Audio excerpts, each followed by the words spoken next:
আসসালামু আলাইকুম রহমতুল্লাহি ওয়া বারাকাতুহু।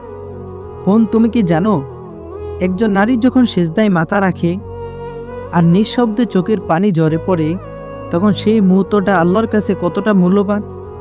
কখনো কি গভীর রাতের নিস্তব্ধতায় নিজের ভাঙ্গা হৃদয়টা নিয়ে সিজদায় পড়ে গেছো?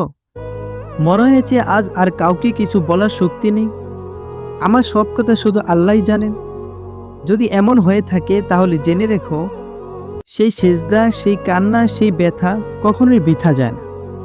মানুষ হয়তো তোমার অশ্রু দেখে না, হৃদয়ের ভার বোঝে না, কিন্তু আল্লাহ তোমার প্রতিটি নিঃশ্বাস, প্রতিটি অস্ত্র, প্রতিটি কষ্ট সব জানেন, সব শোনেন, সব দেখেন। সেজদার কান্না কখনো অপচয় হয় না। দুনিয়ার চোখে সেই কান্না দুর্বলতা মনে হতে পারে, কিন্তু আসমানের দৃষ্টিতে সেটাই হয় একজন নারীর সবচেয়ে শক্ত মুহূর্ত। কারণ তখন আল্লাহ তার চোখের অশ্রু দিয়ে তার তাকদীরের পাতায় নতুন করে লিখে দেন। যে ব্যথা নিয়ে সে কাঁদে, আল্লাহ সেই জায়গাতেই একদিন শান্তি বসিয়ে দেন, শুধু সময়ের অপেক্ষা। প্রথম যে কাজটি আল্লাহ করেন, তিনি সেই কান্নাকে আসমানের দিকে তুলে নেন। একজন নারীর হৃদয়ে থাকে মায়া, মমতা, দয়া, করুণা।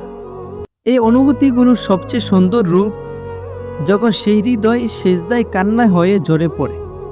আল্লাহ যেন বলেন, হে আমার বান্দি, তোমার কোন কান্নাটা আমি ফিরিয়ে দিব। আল্লাহর দরবারে এক ফোঁটা অশ্রু তুচ্ছ নয়, প্রতিটি কান্নার হিসাব রাখা হয়, প্রতিটি দুঃখের শব্দ শোনা হয়। দ্বিতীয়ত, আল্লাহ তোমার দোয়ার দরজা খুলে দেন।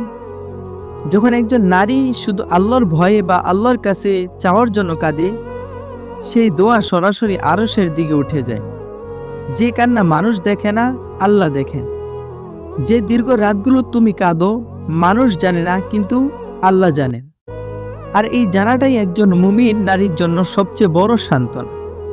তৃতীয়ত, আল্লাহ সেই হৃদয়কে নরম করে দেন, সেজদার কান্না হৃদয়কে পরিষ্কার করে দেয়।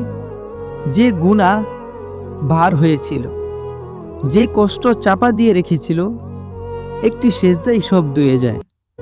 আল্লাহ সেই হৃদয়কে নিজের নূরে ভরিয়ে দেন। বোন, মনে রেখো, আল্লাহ কখনো না বলেন না। তিনি হয়তো বলেন, এটা এখনো সঠিক সময় নয়, তুমি যা চাইছো হয়তো এখন তা তোমার জন্য মঙ্গলজনক নয়। কিন্তু অপেক্ষার সময় যদি তুমি সেজদায় পড়ে থাকো, আল্লাহ সেটাকে বানিয়ে রাখেন তোমার কল্পনার থেকেও সুন্দর। চতুর্থ, আমল নামায় সওয়াব লেখা। আল্লাহ তোমার কষ্টগুলো লিখে রাখেন প্রতিদানের জন্য।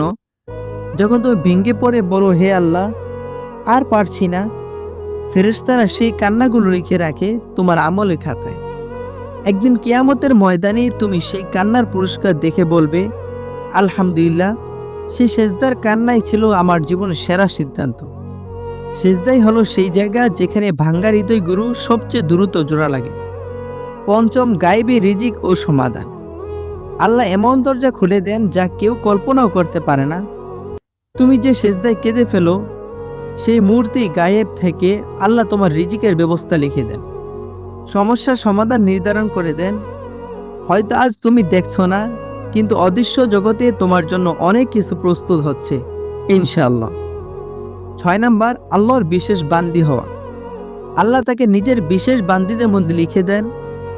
যে নারী আল্লাহর সামনে কাঁদতে পারে, সে কখনো দুর্বল নয়। হাদিসে এসেছে, আল্লাহর ভয়ে যে চোখ কাঁদে, সে চোখ জাহান্নামের আগুন স্পর্শ করবে না। সেজদার কান্না আল্লাহর মতো আরশে পৌঁছে যায়। তোমাকে এমন শক্তি দেওয়া হয় যা তুমি নিজেও বুঝতে পারো না। যে নারী আল্লাহর সামনে কাঁদে, সে কখনো একা থাকে না। জীবনের যত দরজা বন্ধ হয়ে যাক, একটা দরজা কখনো বন্ধ হয় না। আল্লাহ বলছেন, তুমি ডাকো, আমি সাড়া দেব। সেজদার কান্নার পর হৃদয় হালকা হয়ে যায়, ভুল মানুষ সরে যায়, সঠিক মানুষ কাছে আসে, রিজিকের দরজা খুলে যায়। তাই বোন, আজ যদি তোমার হৃদয় ব্যথায় ভেঙে যায়, হারিয়ে যেও না। শুধু একটি জায়গায় মাথা রাখো, সেজদার মাটিতে। কারণ একজন নারী যখন সেজদায় কাঁদে, আল্লাহ তার সাথে কখনো অন্যায় করেন না। তিনি তাকে তুলে ধরেন, শান্তি দেন, রিজিক দেন, এমন ভবিষ্যৎ দেন যা সে চাইতেও সাহস পেত না।